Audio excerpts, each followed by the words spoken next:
To have a SMART goal or not to have a SMART goal? That's the question we're going to answer today. For years, I heard people talking about SMART goals, and I really didn't believe too much in SMART goals because I had a real problem with that realistic part of the SMART goal. And let me share this story. So I've always been taught to dream big and so on. And I know that sometimes if you dream too big and you get your idea so far out there that you can't believe it. I get that. But let me tell you what happened to me in experience when I was working with an organization. We set goals.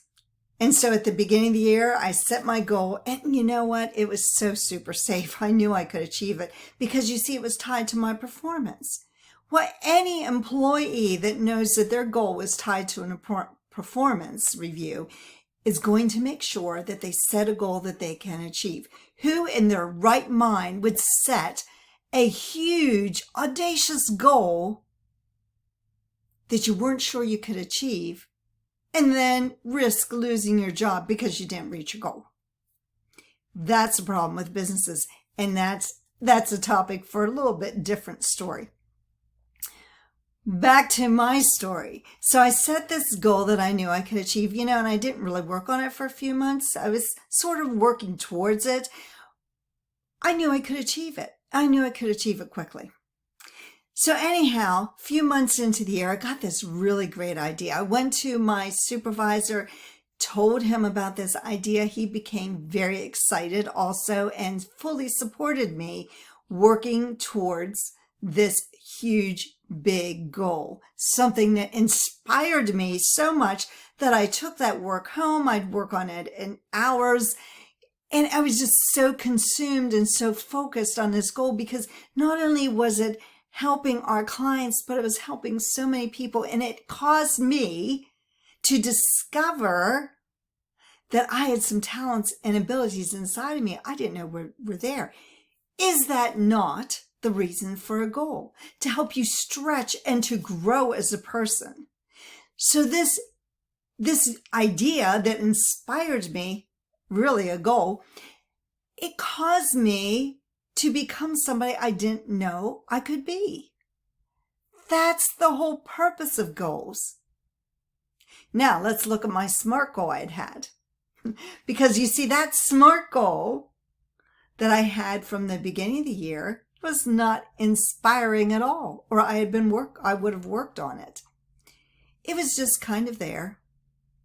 So when it came time for that performance review at the end of the year, I had a conversation with my supervisor. And I said, now, I shifted gears after a few months into the year and started working on this really great idea that you were fully behind. I may not be able to achieve that other goal. I said, is that going to be a problem? And he looked at me and said, yes, it is. Because that would tie our whole organization to the fact that I didn't achieve my goal. Now, at the time I thought, doesn't matter because I had planned on retiring from that organization anyway. So I thought, well, it doesn't really matter if the organization doesn't achieve because I'm not there and it's not going to affect me as I move forward and so on. But people of integrity, they want to make sure that they are a person of integrity. So I thought, okay, how can I achieve that goal now that I only have a few weeks left? So I started working on a plan to achieve that SMART goal that I'd set earlier in the year, even though I'd done this huge goal for which I was getting little credit, but that was the one that inspired me. So I figured out a plan, developed that plan. Within 3 weeks, boom, I'd accomplished that goal. And so therefore it could be tied to my performance. I had the proof, I had the measurable results, everything for a goal that I achieved in 3 weeks. When organizations do that, that's not inspiring to the people working there. Case in point, I had a friend. He was to set a goal to sell this particular item. And he decided he would sell 12 of them. He figured that should be pretty easy. So he set out in January. He accomplished selling 12 of these items. He says, I'm done for the year. He set a very safe, smart goal to sell 12. He accomplished it in January. Where could he have been if he'd have set 12 per month? Or even 8 per month? Because he was encouraged. So he set that safe goal that he knew he could achieve. There's my problem with SMART goals. The other thing I see when I was really researching SMART goals and what kind of goals people set is the word will. I will. As soon as you say, I will, you've put that off. If you want to have a really good SMART goal, and I really suggest setting some inspirational goal for the year and then using SMART goals to figure out how to get there. And I really think if you have an employee that wants to set an inspirational goal, let them set it and don't necessarily tie it to that performance goal because it may not happen within that year. It may take 2 years. You see, when we set a really big stretch goal, there is a gestation period for everything. And we don't know what that is. And so allow that person to grow and maybe not tie it so much to that performance review. But back to the SMART goals. When you set I will, that's a future tense. And there's no immediacy to do that. So instead of saying I will find 5 customers each month, say I find 5 new clients each month. I find, not I will, I find. Set it as a definite because that's going to get you there much quicker. When you have it measurable, make sure that you have something that you can measure whether you got 5 new clients. And then you have to have the actions. Okay, what actions am I going to take? And make sure that's specific. I find 5 new clients as I make 2 more calls every day, as I contact 5 more people online every day. Make sure that's measurable so that you can, and then track it because you have to know whether you did it and whether that worked.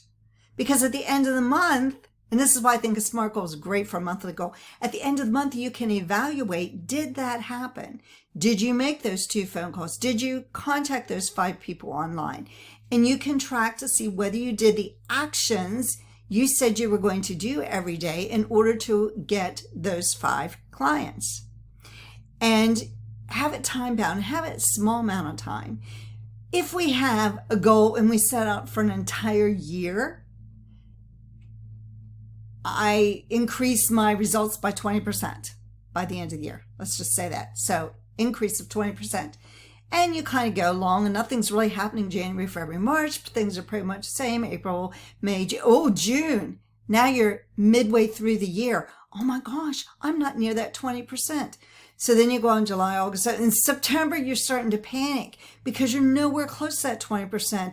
And then by September, October, you start to think, okay, I'll just set that for next year.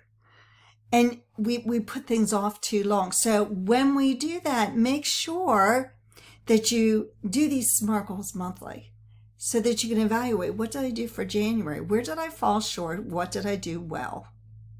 And then move on to February, and do the same thing. What did I do well? Where did I fall short?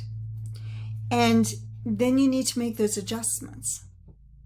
So that's the way I think it's best to use SMART goals, use them as monthly goals, but set something that will stretch you and make you grow for an entire year. This is Patricia Stepp with Your Dream Power. If you have any comments or, you have any questions, by all means, I'd love to hear from you. So message me or, some way and let's have a chat.